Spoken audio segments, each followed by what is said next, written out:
ngasi di khoi sa singi hak singi matang da punna khangminasi Hazrat Ibn Umar amasung Hazrat Abu Hurairah ani magna Huzur sallallahu alaihi wasallam gi ya thangasi nakal togi Hudong amabu punsinduna thamlaga machinjak pijadaduna sihan khiba maramdagi nupi ama azab pi khiram sa sansing loiriba mi singi mathau yamna kalli maramdi sa sing aduna makhoi gi darkar oiba sing adu hongdok jabasu ngamjade aduna makhoi gi machinjak ki thaurang tawbiba asi sa san loiriba mi singi mathakta yamna tangai fadabani masida liksinduna thausadaba taragadi masana masabu azab phangnanaba thaurang tawjirabani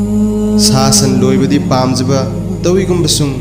machinjak amadi sajikna chingba marang kaina pijaningdaba mi yamna lei Huzur sallallahu alaihi wasallam na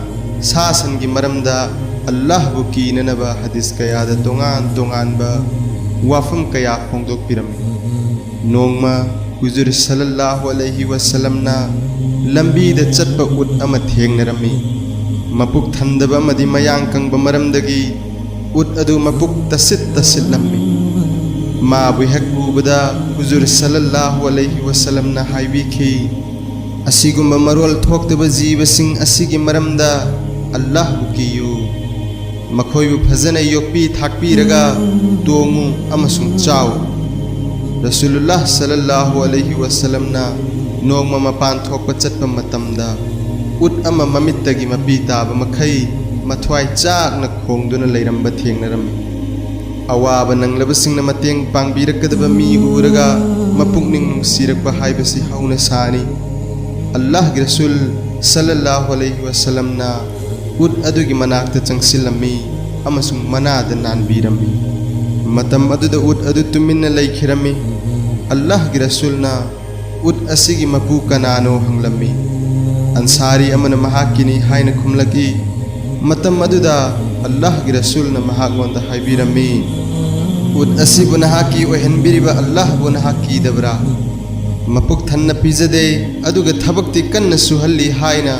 ut asina ingonda wakatli hadis amadalagi nongma Allah gi Rasul sallallahu alaihi wasallam na mamai da dakham nai hallaba gadha ama ubda hairami sa singi mamai da dakham nai hanba natraga mamai da phuba mi singda aina lanat tawi haiba si hojik phawba khangdribra asida natana atopa hadis kaya da susasan bu thina tawbidanaba akanba warning kaya pibiri sasan singi matang da fawba asumna warning pibiri adu oirabadi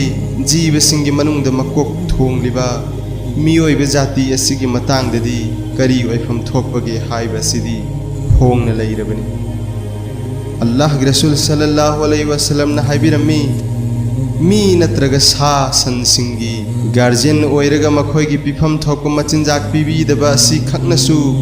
mi adu gunagar oinabagi damakta oklabani aikhoina sijinna nabagi damak loiriba sa san singbu kanasu khangde ude haiduna mapuk thanna pijadaba si isana isada chauna julum tawjarabani Allah di pumnamak khangli uri amasung mahaki farista singna potlam khudingmak aron ba wafam sing phawba iribani azab ki thabak asilik badagi oirakpani sasan bo ikhoina tongnaba sampot khoinaba potlum punanaba amasung gari chingnanaba yoknaribani adubu likpa maramdagi machinjak hunnabagi damak paisa kharch tawbada thawai lan khragadabagum khannari nungsirabe chilinaw sing aikhoisu sasan singbu luna sana tawbu ngambagi Allah na pangal pinabi boisano